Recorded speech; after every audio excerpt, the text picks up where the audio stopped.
खल्तीमा पैसा नभएको विपन्न गरिबले शिक्षा पाउनु पर्यो, त्यो हो हाम्रो एजेन्डा। खल्तीमा पैसा नभएको विपन्न गरिबले स्वास्थ्य उपचार पाउनु पर्यो, त्यो हो हाम्रो एजेन्डा। 2 वर्षमा बन्ने बाटो 20 वर्षमा पनि बन्दैन, 1.5 वर्षमा बन्नु पर्यो, त्यो हो हाम्रो एजेन्डा। रुखमा बाँधेर हुन्छ कि बाटोमा सुताएर हुन्छ कि खोरमा जाकेर हुन्छ, बाटो बन्नु पर्यो। यहाँ त बाटो बनाउनलाई यो भेगमा मेरो भोट छैन, यहाँको बाटो किन बनाउने, यो भेगमा मेरो भोट छैन किन बाटो बनाउने। राष्ट्रिय स्वतन्त्र पार्टी सरकारमा गयो भने कांग्रेस हिँड्ने बाटो पनि बनाउँछ, एमाले हिँड्ने बाटो पनि बनाउँछ, माओवादी हिँड्ने बाटो पनि बनाउँछ, सबै नेपाली जनता हिँड्ने बाटो बनाउँछ।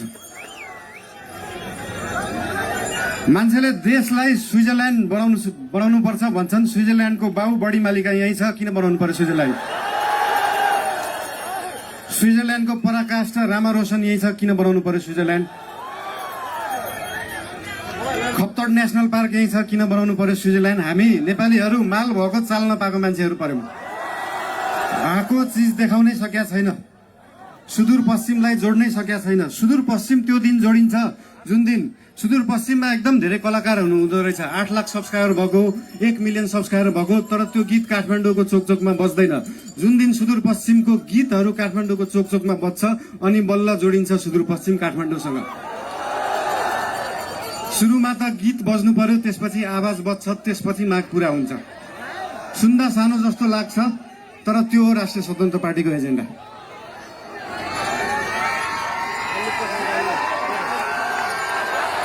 सुदूरपश्चिमलाई सुनजिक पश्चिम बनाउनु पर्यो, राष्ट्रिय स्वतन्त्र पार्टीको त्यो एजेन्डा। तपाईहरुलाई आज यहाँ आएर भेट्न पाइयो, धेरै खुसी लागेको छ। म धेरै बोल्ने मान्छे होइन, राष्ट्रिय स्वतन्त्र पार्टी तपाईहरुसँग यहाँ भोट माग्न आएको होइन, काम माग्न आएको हो। काम दिनुस् है। तपाईहरुले भोट दिनु भएन भने पनि राष्ट्रिय स्वतन्त्र पार्टीले सुदूरपश्चिम बनाउँछ। काम माग्न आएको हो, के छ तपाईहरुको काम? हाम्रो उम्मेदवारहरूलाई, हाम्रा पार्टीका मान्छेहरूलाई हाम्रो काम यो हो भनेर लिस्ट दिनु। भोट नदिए पनि हुन्छ, बरु कामको लिस्ट दिनु, काम गरेर देखाउँछ राष्ट्रिय स्वतन्त्र पार्टीले।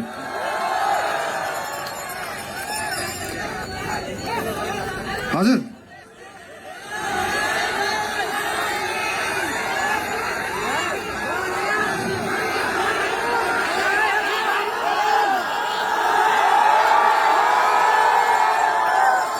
आँखा हेर्न पर्दैन, काम हेर्नु होला। म धेरै बोल्दिन, धेरै धेरै धन्यवाद। सुदूर अब दूर नाइ, झिक्कै झिक्कै माया तमलाई। I love you.